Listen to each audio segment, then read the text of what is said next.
Okay जी, अब हम लोग जो हैं अपने सीरीज़ ऑफ लेक्चर के ये तीसरे लेक्चर में हैं। ये तीसरा है। पहले में हमने स्टैटिस्टिक्स का इंट्रोडक्शन और फ्रीक्वेंसी डिस्ट्रीब्यूशन किया था।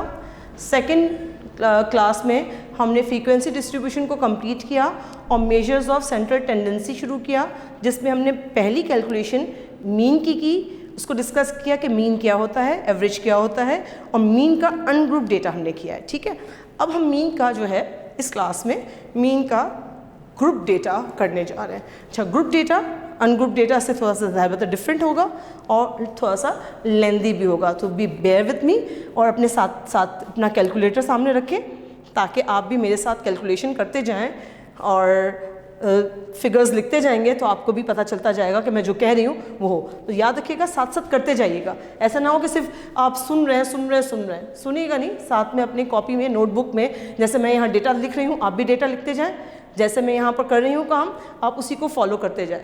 इस तरह एक्सरसाइज भी हो जाएगी। और मैं एक सवाल और दूंगी, जब वो आप खुद करेंगे तो इस तरह क्या होगा, आपकी प्रैक्टिस हो जाएगी। तो एग्ज़ाम में जब अगर कोई भी सवाल आ गया तो आपको अगर अंदाज़ और मेथडोलॉजी आती है तो फिर आपको करना आसान होगा, मुश्किल नहीं होगा। ठीक है, तो दिमाग में याद रखिएगा कि आपने मेरे साथ साथ इसको करना है। तो हम एक डेटा ले लेते हैं, ग्रुप डेटा ले लेते हैं और उसी ग्रुप डेटा को हम फिर फॉलो करते हैं। ठीक है, हमारे पास जो है वो ग्रुप डेटा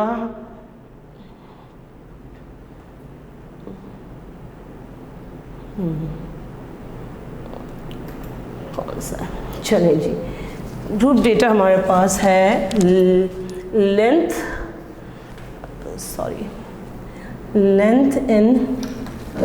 ऑफ सर्विस।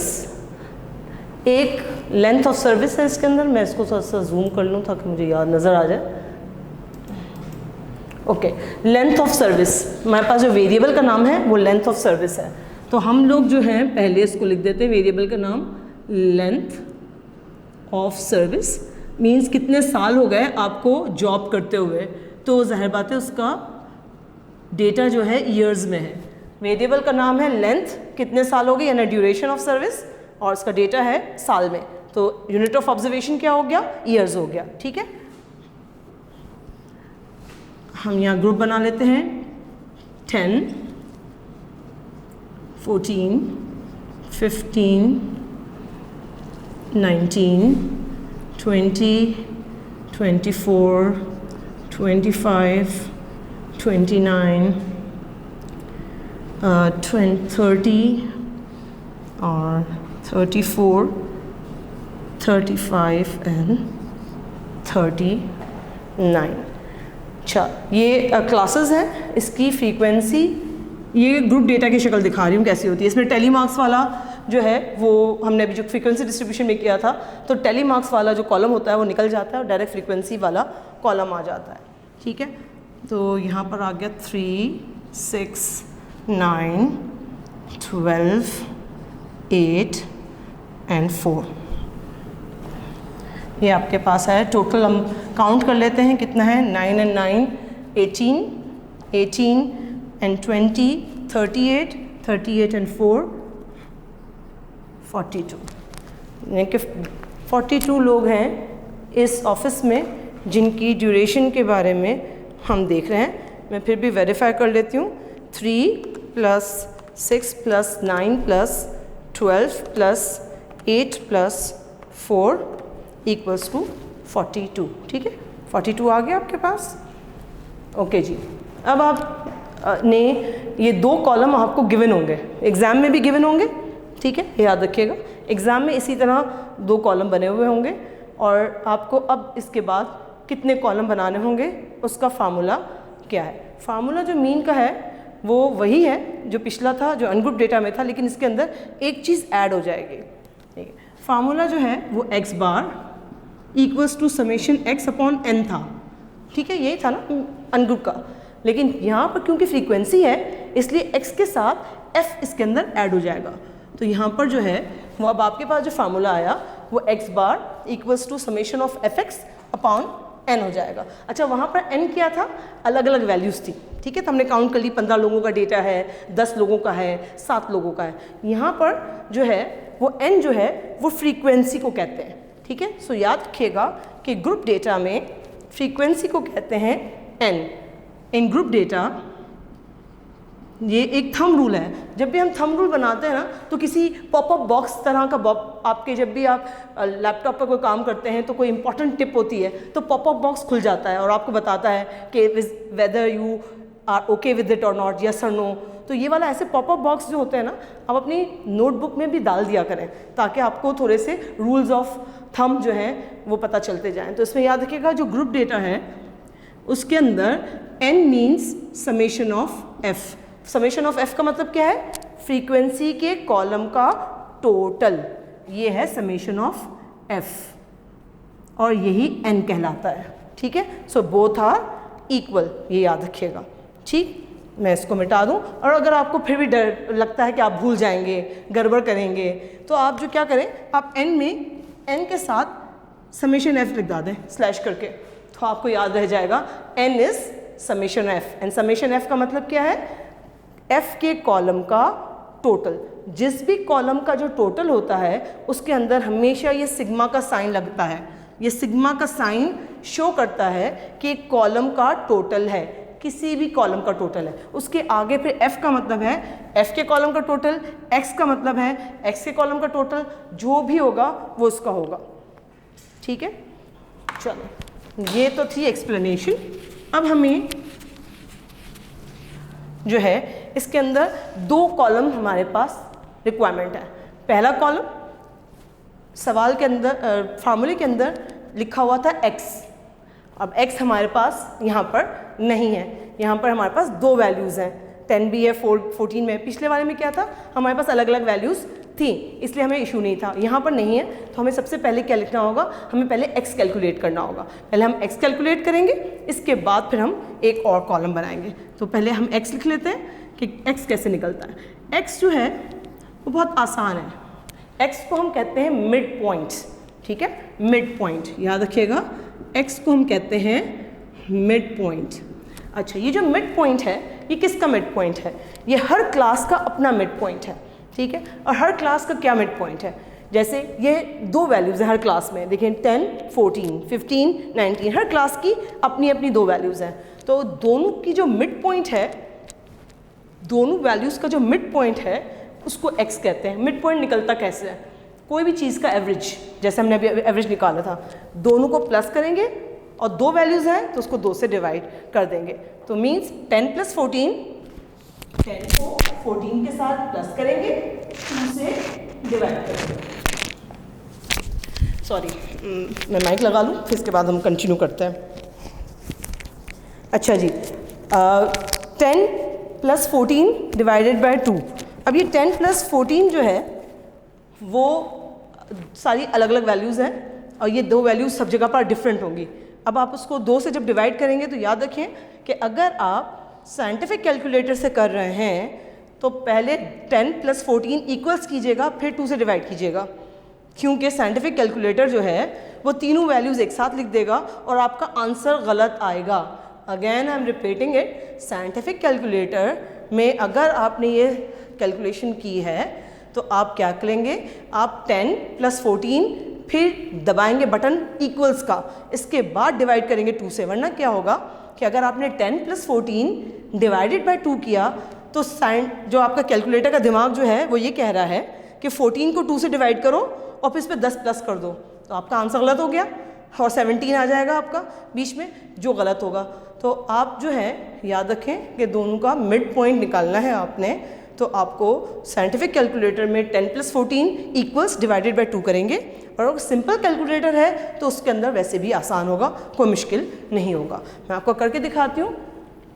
ये सिंपल कैलकुलेटर है आपका, ये सिंपल कैलकुलेटर है। ठीक है, ये सिंपल कैलकुलेटर है, इसके अंदर हमने क्या किया, 10 + 14 किया और फिर हमने इसको इक्वल कर दिया, हमने इक्वल कर दिया, फिर इसको डिवाइडेड बाय 2 किया, तो 24 फिर डिवाइडेड बाय 2 हो गया, तो ये 12 आ गया। ठीक है, ये 12 आ गया, इसमें तो सही है। लेकिन साइंटिफिक कैलकुलेटर क्या करेगा, और जो आपका मोबाइल है, प्लीज़ मोबाइल को इस्तेमाल मत कीजिएगा, क्योंकि एग्ज़ाम में मोबाइल अलाउ नहीं होता, तो आप मोबाइल से ज़रा सा गुरेज कीजिएगा। और दूसरी बात ये होती है कि जो फ़ोन होता है आपका वो टच स्क्रीन होता है, तो टच जो है वो आप इजीली इस्तेमाल तो कर लेते हैं क्योंकि यूज टू होते हैं आप लोग मोबाइल इस्तेमाल करने के। जब आप कैलकुलेटर एग्ज़ाम में इस्तेमाल करते हैं तो क्योंकि ये टच नहीं है, ये पंच है, और वो पंच की वजह से क्या होता है कि बाज़ औक़ात आपका पंच जो है वो टच की वजह से या उसकी यूज टू होने की वजह से नहीं लगता और एक पूरी वैल्यू मिस हो जाती है। तो 1000 की वैल्यू 100 में तब्दील हो जाएगी तो आंसर पूरा डिफरेंट हो जाएगा, याद रखिएगा। तो हमेशा कैलकुलेटर इस्तेमाल करें ताकि अभी से प्रैक्टिस हो जाए, ठीक है। बाकी आपकी जो है वो आपकी खुद की प्रैक्टिस जो है आप किससे ज़्यादा इजी करते हैं वो आपके ऊपर है, ठीक है। तो 10 + 14 को डिवाइड किया हमने 2 से, तो हमारे पास जो आ गया 12। मैं यहाँ पर छोटा सा लिख देती हूँ एक एग्जाम्पल के तौर पर, ये एग्ज़ाम में बताने की ज़रूरत नहीं होती है। 10 + 14 डिवाइडेड बाई 2 ये होता है, नीचे होगा 15 + 19 डिवाइडेड बाई 2। इस तरह ये सारी वैल्यू को डिवाइड करते जाएंगे और जो है वैल्यूज़ लिखते जाएंगे। तो हम डिवाइड कर लेते हैं दूसरी वैल्यू को, 15 + 19 डिवाइडेड बाय 2 ये हो गया 17। फिर 20 + 24 डिवाइडेड बाय 2 ये हो गया 22। अगर आप देखें तो इसके अंदर 5 का गैप है, वैल्यूज़ में 5 का गैप है, 10, 11, 12, 13, 14, तो 5 का गैप है, ठीक है, 5 का गैप है क्योंकि 10 भी इंक्लूड है और 14 भी इंक्लूड है। इसमें देखें इसमें भी 5 का गैप नज़र आ रहा है, 12, 17, 22 में 5 ऐड करेंगे तो ये नेक्स्ट होगा 27 आएगा, ये आएगा 32 आएगा और ये आएगा 37। करके देख लें आप, आपको जो है यही रिज़ल्ट मिलेगा, ठीक है। चलो ये हो गया आपका x आ गया, इसको कहते हैं हम मिड पॉइंट। दोबारा से एक दफ़ा बता देती हूँ मिड पॉइंट किसको कहते हैं। मिड पॉइंट हम कहते हैं कि जो हमारी अलग अलग क्लासेस होती हैं, हर क्लास की 2 वैल्यूज़ होती हैं। हर क्लास की जो 2 वैल्यूज़ होती हैं उन दोनों वैल्यूज़ को प्लस करके 2 से डिवाइड जब आप करते हैं तो वो आपका मिड पॉइंट आता है, इसको आप कहते हैं x। तो 10 + 14 डिवाइडेड बाय 2 आ गया 12, 15 + 19 divided by 2 17, 20 + 24 divided by 2 22, 25 + 29 divided by 2 27, 30 + 34 divided by 2 32, 35 + 39 divided by 2 it's 37। इस कॉलम का टोटल निकालने की ज़रूरत आपको नहीं है। क्यों नहीं है? क्योंकि फार्मूले में रिक्वायरमेंट नहीं है। फार्मूले में जो रिक्वायरमेंट है वो है f(x) की। f(x) का मतलब होता है जब भी बीच में कोई चीज़ ना दी गई हो और 2 वेरिएबल्स या 2 अल्फ़ाबेट साथ लिखे हों, उसका मतलब है बीच में मल्टीप्लाई का निशान होता है। तो f(x) का मतलब है f × x। तो हमारा जो नेक्स्ट कॉलम बनेगा वो होगा f(x). f(x) का मतलब होता है कि हर f की वैल्यू को x के साथ मल्टीप्लाई करना। हर f की वैल्यू को उसके सामने वाली x की वैल्यू के साथ मल्टीप्लाई करना। मतलब 3 को मल्टीप्लाई करना 12 से, 6 को मल्टीप्लाई करना 17 से, 9 को मल्टीप्लाई करना 22 से, 12 को मल्टीप्लाई करना 27 से, 8 को मल्टीप्लाई करना 32 से और 4 को मल्टीप्लाई करना 37 से। ठीक है, तो मैं इसको मल्टीप्लाई करती हूँ और आप भी मेरे साथ मल्टीप्लाई करें ताकि आपको भी इसको आ जाए कि मैं सही कर रही हूँ कि नहीं कर रही हूँ। और आपको मेरी मिस्टेक हो तो भी मुझे आप बता तो नहीं सकेंगे, लेकिन मुझे पता चल जाएगी, आपको पता चल जाएगी कि मैंने जो है वो मिस्टेक की है। और याद रखिएगा कि सवाल करने के बाद हमेशा उसको दोबारा से एक दफ़ा ज़रूर चेक करते हैं ताकि पता चल जाए कि कोई मिस्टेक आपने नहीं की। तो 3 × 12 is 36, 6 × 17 is 102, 9 × 22, 9 × 22 is 198, 12 × 27 is 27 is 324, 8 × 32 करेंगे हम, 8 × 32 it's 256, 4 × 37 करें, आपसे फास्ट कर रही हूँ मुझे लगता है, 4 × 37 इज़ 148। अब हमें सिर्फ इस कॉलम का टोटल चाहिएगा। अब जितनी वैल्यूज़ हैं इसको एक दफ़ा जो है हमेशा चेक कर लें कि आपकी वैल्यू सही आई हैं। फिर इसके बाद जो है अब इसको इस fx के कॉलम को टोटल करेंगे। तो अब आपको सिर्फ क्या करना है, fx के कॉलम को टोटल करना है। मैं बता रही हूँ 36, अब सारी वैल्यूज़ को हम टोटल कर लेते हैं। 36 plus 102 plus 198 plus 324 plus 256 plus 148 हमने कर लिया। हमारे पास आया 1064, इसका टोटल आया। तो हमने लिख दिया 1064, ये टोटल है। तो अब हमारे पास जो है वो सिंपल हमने क्या किया कि दोनों f के कॉलम को x के कॉलम के साथ मल्टीप्लाई कर दिया हर वैल्यू को, और उस कॉलम की जब वैल्यूज़ आ गई उनको प्लस कर दिया। और ये जो प्लस है इसको हम कहते हैं समेशन ऑफ fx। ठीक है, ये याद रखें, ये समेशन ऑफ fx है।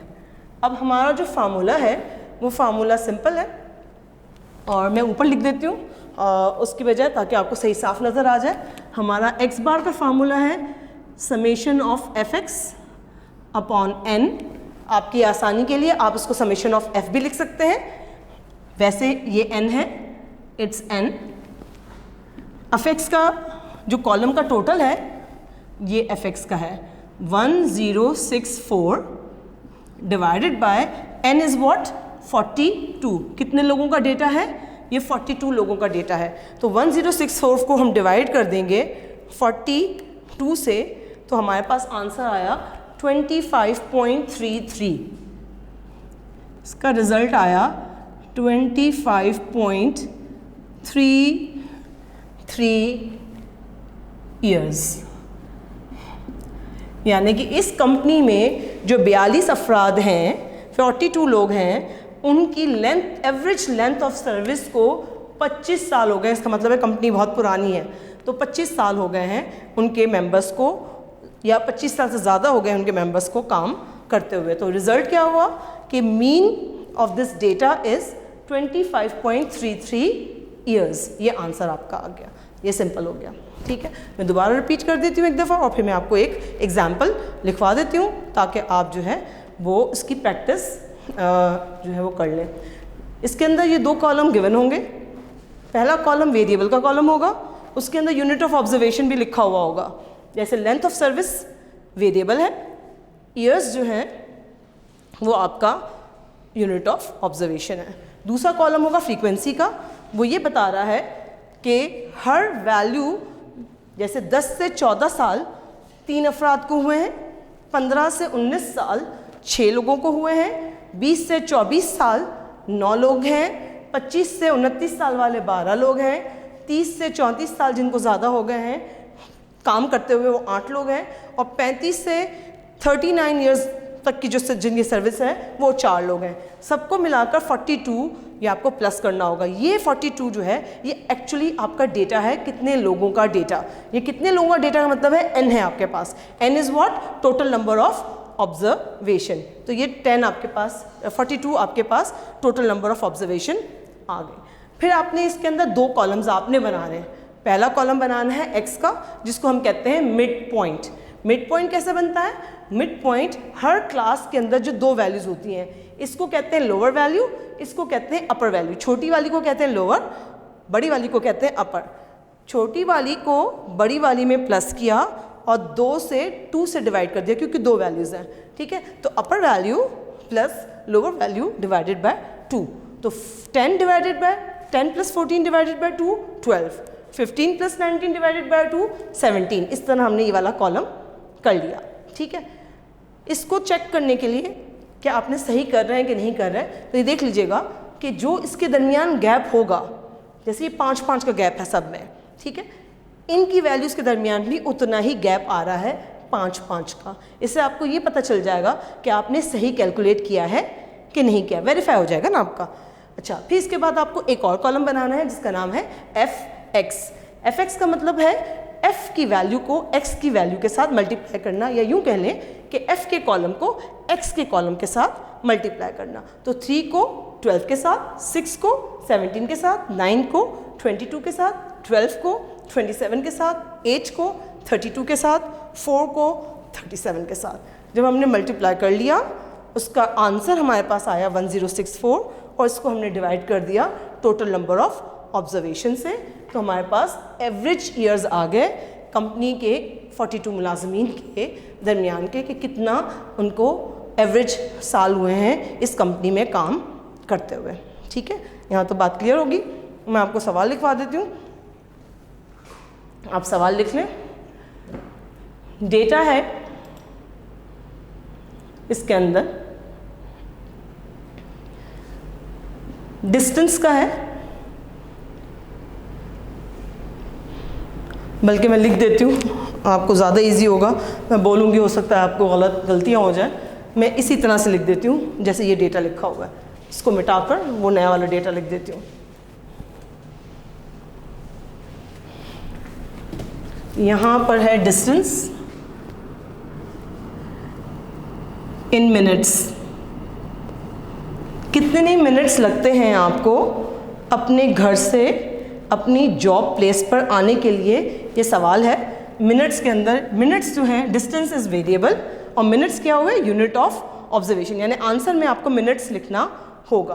तो इसके अंदर जो डेटा है वो है 10 से 15, 15 से 20, 20 से 25, 25 से 30, 30 to 35, 35 to 40।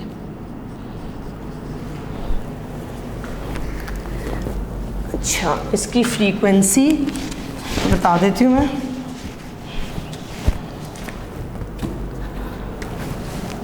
थर्टी, 42, 23,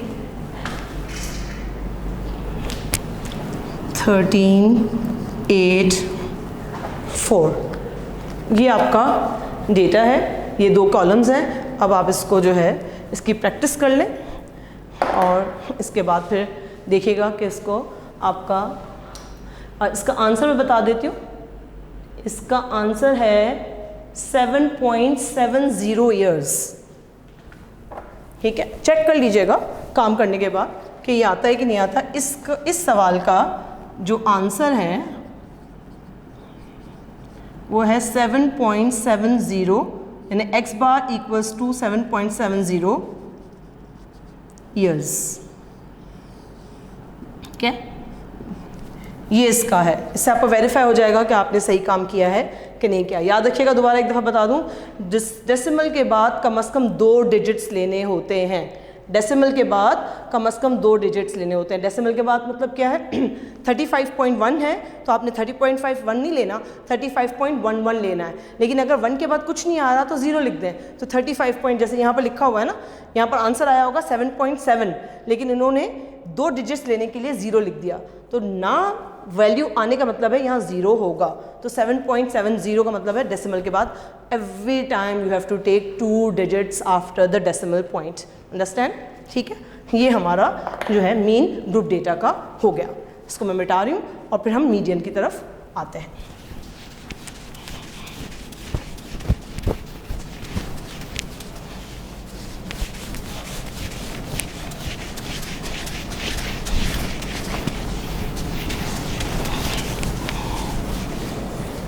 चलें जी, अब हम जो है आ रहे हैं मीडियन। मीडियन क्या चीज़ है और मीडियन को जो है इसका मतलब क्या है पहले वो बता देती हूँ मैं, फिर इसके बाद बताती हूँ मीडियन को ग्रुप और अनग्रुप डेटा में कैसे करना है। मीडियन का मतलब है कि वो ओरिजिनली मीन से डिफरेंट है। ये it cuts the data into 2 equal halves and the middle most value is median. इसका मतलब ये है कि डेटा को, जो भी डेटा है, जो भी वैल्यूज़ हैं, उनको वो 2 हिस्सों में तकसीम कर देता है और जो सबसे बीच वाली वैल्यू होती है वो मीडियन होती है। तो अब ये मीडियन क्यों यूज़ किया जाता है और मीन कब यूज़ किया जाता है, ये जब हम मीन, मीडियन, मोड तीनों जब कंप्लीट कर लेंगे, इसके बाद मैं इनकी प्रॉपर्टीज़ आपको बता दूंगी कि ये क्यों यूज़ होता है। जैसे मीन हम हर दफ़ा नहीं यूज़ करते, मैंने भी बताया था आपको पिछली क्लास में कि सोशल साइंस में ज़्यादातर जो इस्तेमाल होती है वो मीडियन इस्तेमाल होता है, मीन इस्तेमाल नहीं होता। वो क्यों नहीं होता?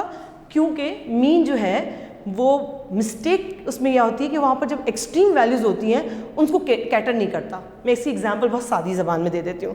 आप समझिए 3 लोग हैं आपके पास, आप समझें अपने घर में ले लें कि आपके 3 जो हैं वो आपका एक चचा हैं, एक ताया हैं और एक आपके फादर हैं। ये 3 लोग हैं, ठीक है। आपके चचा ने जो है फ़िलहाल जॉबलेस हैं, तो आप उनके पास 0 इनकम है, ठीक है। आपके फादर जो हैं अभी 2 लाख कमा रहे हैं, उनकी सैलरी है फॉर एग्ज़ाम्पल 2 लाख, और आपके जो ताया हैं वो इनकी जो है वो खुद का अपना बिजनेस है और वो कमा रहे हैं जो है 10 लाख। अब हम इसको तीनों को प्लस करेंगे, 10 लाख प्लस 2 लाख तो हो गए कितने, 12 लाख। 0 को प्लस किया, 0 इनकम थी तो कितने हुए, 12 ही लाख रहे। लेकिन 12 को अगर हम 3 में डिस्ट्रीब्यूट करें तो कितने बनते हैं, 4-4 लाख, ठीक है। तो मैं कहूँगी 3 भाइयों की एवरेज इनकम कितनी हुई, 4 लाख, जबकि ये एक्चुअली ठीक नहीं है। क्यों नहीं है, क्योंकि एक भाई तो कमा ही नहीं रहा, तो वो तो 0 इनकम है उसकी, उसको भी रिप्रेजेंट कर रहे हैं 4 लाख। आपके फादर सिर्फ 2 लाख कमा रहे हैं लेकिन उसको भी रिप्रेजेंट कर रहा है 4 लाख देकर, और जो बंदा 10 लाख कमा रहा है, अपना बिजनेस है, उसका एवरेज कम हो रहा है। तो मीन में ये मसला है कि जब एक्सट्रीम वैल्यूज़ होती हैं तो वो सही आंसर नहीं देता, रिप्रेजेंटेशन सही नहीं होती है। तो सोशल साइंस में अक्सर हमारे साथ ये मसला होता है कि हम क्या करें, हम किस तरह इसको कैटर करें। जैसे अगर पूरी क्लास जो है वो हमारी मॉर्निंग में जो क्लासेस होती हैं उसमें तो सब यंग होते हैं बच्चे, लेकिन जो इवनिंग की हमारी क्लासेस होती हैं उसके अंदर यंग भी होते हैं, मिडिल एज के भी होते हैं और थोड़ी सी बड़ी उम्र के भी होते हैं। तो अगर मैं एवरेज ईयर निकालूं कि एक बच्चे की एवरेज उम्र मॉर्निंग में क्या है, वो बिल्कुल सही होगी, क्योंकि सारे बच्चे एक ही जैसी उम्र के होंगे, 19 ईयर्स हैं, 20 ईयर्स है, तो एवरेज जो है ऑलमोस्ट उतना आ जाएगा, सही आएगा, रिप्रेजेंट करेगा, मीन सही होगा। लेकिन जैसे ही मैं अगर इवनिंग में एवरेज निकालने बैठूंगी और 2 लोग हैं ऐसे, जैसे हमारी क्लास में थे कि एक जो साहब थे वो रिटायर हो चुके थे, रिटायरमेंट के बाद पढ़ने आ रहे थे, वो 60 से अबव के थे, बाकी सारे यंग बच्चे थे। एक ऐसे थे जो मिडिल उसके एज के थे, उन दोनों की भी एज में मिलाई तो जो हमारे जो यंग बच्चे थे 19 और 20 साल वाले, उनकी एवरेज जो है वो भी 25 और 30 साल हो गई। तो ना उनको रिप्रेजेंट कर रही थी ना उनको रिप्रेजेंट कर रही थी। तो मीन जो है वो हर जगह इस्तेमाल नहीं कर सकते। तो ऐसी सूरत में जहाँ पर एक्सट्रीम वैल्यूज़ हों, यानी कि बहुत ज़्यादा एक्सट्रीम वैल्यूज़ हों, तो मीन वैल्यू नहीं इस्तेमाल होती और मीडियन यूज़ किया जाता है। मैं इसकी एग्जांपल अभी आपको मीडियन में भी दे देती हूँ। मीडियन की वैल्यू में हम फॉर एग्जांपल 5 वैल्यूज़ हैं, हम देख लेते हैं कि एक क्लास में जो मार्क्स मिले हैं आपको 1 से लेकर 50 के दरमियान जो मार्क्स मिले हैं, 5 स्टूडेंट्स को मिले हैं, ठीक है। एक स्टूडेंट जो है वो 10 मार्क्स लिए हैं, उसने फेल हो गया। दूसरा स्टूडेंट जो है उसको 45 मार्क्स मिले हैं, एक स्टूडेंट को 30 मिले हैं और एक स्टूडेंट जो है जस्ट पासिंग है और एक स्टूडेंट जो है वो ऑलमोस्ट जो है वो हाईएस्ट में, ठीक है। ये 5 हैं और अगर आप इसका मीन निकालेंगे तो जो 10 वाला है फेलियर, वो मीन के मुताबिक वो भी पास हो जाएगा, ठीक है। तो मीन नहीं निकलता इस डेटा का, इस डेटा का मीन इसलिए नहीं निकलता कि इसके अंदर ऐसी वैल्यूज़ हैं जो एक्सट्रीम वैल्यूज़ कहलाती हैं, बड़ी वैल्यूज़ कहलाती हैं। अच्छा, मीडियन के लिए पहला स्टेप जो है वो ये है कि आपको डेटा को अरेंज करना होगा। हमेशा याद रखें, फर्स्ट स्टेप मीडियन के लिए, मीन के लिए ज़रूरी नहीं है, मीन के लिए वैल्यूज़ आगे पीछे हैं कोई फ़र्क नहीं पड़ेगा आंसर में, लेकिन मीडियन में अगर आगे पीछे हैं तो फिर आपका आंसर हमेशा गलत आएगा। तो याद रखें, मीडियन चाहे ग्रुप डेटा हो अनग्रुप डेटा हो, आपको उसको अरेंज करना होगा। तो arrange the data, arrange the data. अब 2 तरीके हैं डेटा को अरेंज करने के लिए, या असेंडिंग ऑर्डर या डिसेंडिंग ऑर्डर। असेंडिंग का मतलब है सबसे पहले छोटी, फिर उससे बड़ी, फिर उससे बड़ी, फिर उससे बड़ी, और डिसेंडिंग का मतलब है सबसे बड़ी, फिर उससे छोटी, फिर उससे छोटी, उससे छोटी, आपकी मर्जी है। दोनों में आंसर सेम आएगा, कोई भी एक तरीका ले लें। ज़्यादातर हमारा जो तरीका होता है वो ये होता है सबसे छोटी पहले वैल्यू ले लेते हैं। तो मैंने लिख दिया असेंडिंग ऑर्डर, हम आसान लगता है हमें असेंडिंग ऑर्डर। तो 10, 25, 30, 45, 48, ठीक है। ये हो गई 5 वैल्यूज़। ये 5 वैल्यूज़ को हमने अरेंज किया। देखिए ऊपर वैल्यूज़ और इस वैल्यूज़ में फ़र्क नज़र आएगा। ठीक है, सेकेंड स्टेप में हमारा इसका बहुत ईजी फार्मूला है n+1 divided by 2। n is what? Number of observations. Number of observation का मतलब क्या है? कितने लोगों का डेटा है। यहाँ पर कितने लोगों का डेटा है? 1 2 3 4 5, 5 लोगों का डेटा है। तो हम n की बजाय क्या लिखेंगे? 5। इसमें 1 फार्मूले का 1 है और डिवाइडेड बाय 2 भी फार्मूले का है। 6 डिवाइडेड बाय 2 नंबर आ जाएगा 3। ये जो 3 है इसको हम 3 नहीं लिखते, इसको लिखते हैं थर्ड ऑब्जर्वेशन।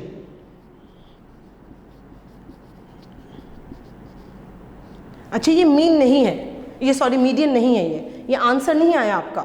ये आंसर जहाँ है उसका नंबर बता रहा है। दोबारा बता देती हूँ। पहले स्टेप में अरेंज करना डेटा, सेकेंड स्टेप में आपने फार्मूला लिखना है n+1 डिवाइडेड बाय 2। ठीक है, 5+1 डिवाइडेड बाय 2, 5 मतलब 5 लोगों का डेटा। हमने 6 डिवाइड किया, 2 से 3 आया। 3 का मतलब ये नहीं है कि आंसर 3 है। आप देखें तो आंसर 3 नहीं हो सकता। एवरेज मार्क्स किसी के भी 3 नहीं है। ठीक है, थोड़ी सी अकल यूज़ कर लीजिएगा, लॉजिक इस्तेमाल कीजिएगा कि 3 यहाँ पर नज़र ही नहीं आ रहा कहीं पर भी। ठीक है, तो 3 हो ही नहीं सकता, मार्क्स है ही नहीं 3 किसी के। तो इसका मतलब है ये थर्ड ऑब्जर्वेशन है। थर्ड ऑब्जर्वेशन का मतलब होता है 1 2 3, जो तीसरे नंबर पर है। चाहे इस तरफ से आप काउंट करें तो भी यही नंबर आएगा, इस तरफ से काउंट करेंगे तब भी वही आएगी। पहली दूसरी तीसरी 30 आई, यहाँ से भी करें पहली दूसरी तीसरी 30 आई, दोनों सूरतों में 30 आई। ठीक है, तो इससे कोई मसला नहीं है आपका असेंडिंग हो डिसेंडिंग हो, हमेशा नंबर जिस नंबर पर आपकी वैल्यू है वो नंबर आपने देखना है। तो आपका नंबर जो है वो क्या है? नंबर है थर्ड ऑब्जर्वेशन। तो थर्ड ऑब्जर्वेशन है 1 2 3, यहाँ से भी है 1 2 और 3। तो कितना आंसर हो गया? 30। तो मीडियन आपका क्या हो गया? 30 हो गया। तो अब यहाँ पर आपने लिख दिया मीडियन इक्वल्स टू 30, ये आंसर आपका। ठीक, ये है मार्क्स, 30 मार्क्स डेटा था मार्क्स का। ठीक है, समझ आ रही है इतनी बात कि ये आपने मीडियन कर लिया। अच्छा, मीडियन जो है ये हमने जो किया मीडियन, ये पहला फार्मूला था। इसके अंदर अगर आप देखें तो जो डेटा है वो n जो है वो है 5, 1 2 3 4 5। 5 इज़ व्हाट? ऑड नंबर है। ठीक है, तो ये जो डेटा है ये ऑड डेटा है, इसको हम कहते हैं ऑड डेटा। ऑड डेटा कैसा पता चलता है कि ऑड है? जिसके अंदर 1 3 5 7 9 हो, इसको ऑड डेटा कहते हैं। 13 15 17 19 ये ऑड डेटा कहलाते हैं, जो प्राइम नंबर्स आपको कहते हैं। इवन डेटा क्या होता है? 2 4 6 0, जिसके नंबर के आखिर में 0 हो, 2 हो, 4 हो, 6 हो, 8 हो, वो आपके इवन नंबर होते हैं। ये हमारे पास इवन नंबर नहीं था, ये ऑड डेटा था। ठीक है, तो ये ऑड डेटा का है। मैं आपको एक एग्जांपल दे देती हूँ ऑड डेटा की, आप वो ऑड डेटा की एग्जांपल कर लें, फिर मैं आपको इवन का करवाती हूँ। तो ऑड की एग्जांपल जो है वो लिखवा देती हूँ मैं आपको।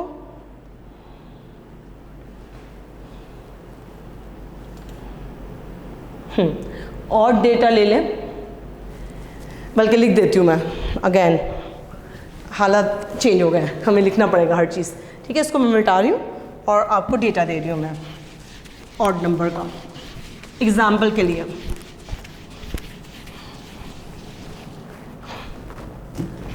अच्छा जी, ये है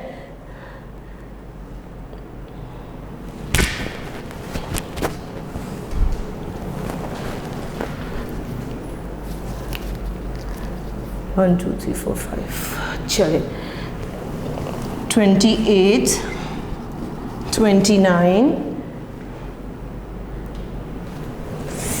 42 39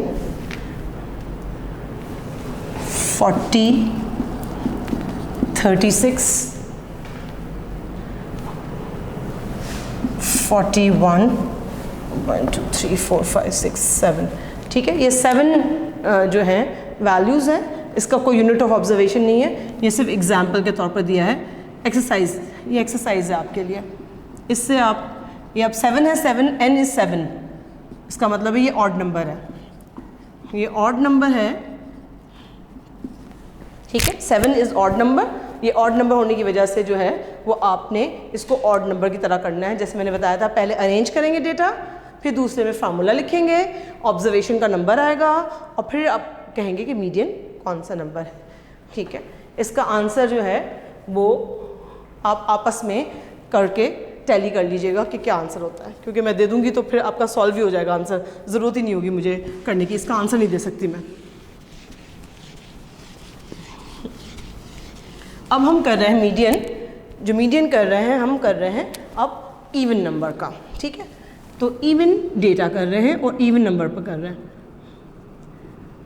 इवन होगा नंबर। अच्छा, वैल्यूज़ मैं लिख देती हूँ कि वैल्यूज़ क्या है,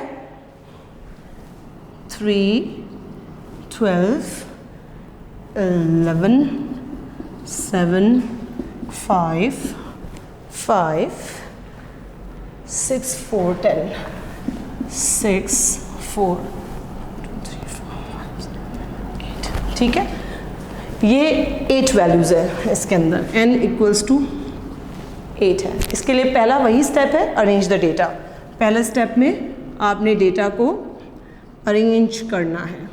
अब अरेंज कैसे करेंगे, वही असेंडिंग ऑर्डर में हम करेंगे, पिछला भी हमने असेंडिंग ऑर्डर में बोला था, ठीक है। तो सबसे पहले छोटी वैल्यू है 3, फिर है 4, फिर 2 दफ़ा 5 है तो दोनों दफ़ा 5 लिखेंगे, क्योंकि ये 2 लोगों का डेटा है तो 2 दफ़ा 5 लिखेंगे अलग अलग। 5, अगेन 5, 6, फिर 7, फिर 11, फिर 12। काउंट करके देख लें कि कोई वैल्यू मिस ना की हो। ऊपर 8 है तो नीचे भी 8 वैल्यू होनी चाहिए, 1, 2, 3, 4, 5, 6, 7, 8। तो ये 8 वैल्यूज़ जो हैं वो आपकी नज़र आएंगी। तो 1, 2, 3, 4, 5, 6, 7, 8, ठीक है। यहाँ तब बात क्लियर होगी। अच्छा, फार्मूला वही इस्तेमाल होगा, लेकिन एक फर्दर स्टेप हमें इसमें करना होगा, यानी n+1/2 हम वही करेंगे लेकिन एक फर्दर स्टेप करेंगे, ठीक है। तो सेकेंड स्टेप हमारा है n+1/2, ठीक है यही। अच्छा, n कितना था 8, ठीक है। हमारे पास n कितना है 8, 8+1/2 ये हो गया 9+2 डिवाइडेड बाय 2 और ये हो गया 4.5। 4.5 मतलब कि ये ऑब्जर्वेशन, ये आंसर नहीं है। 4.5 का मतलब है ये ऑब्जर्वेशन नंबर है, तो हमने लिख दिया 4.5th ऑब्जर्वेशन।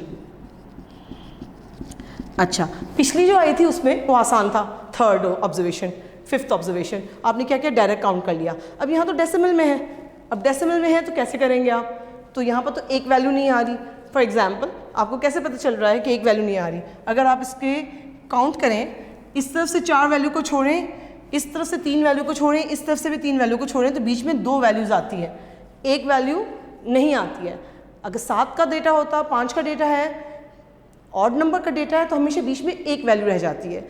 इवन में हमेशा बीच में 2 वैल्यू होती है। हमें कैसे पता चलेगा कि 2 वैल्यूज़ कौन सी हैं, तो ये 4.5 का मतलब ये होगा 4th वैल्यू और उसके बाद की वैल्यू जो होती है 5th।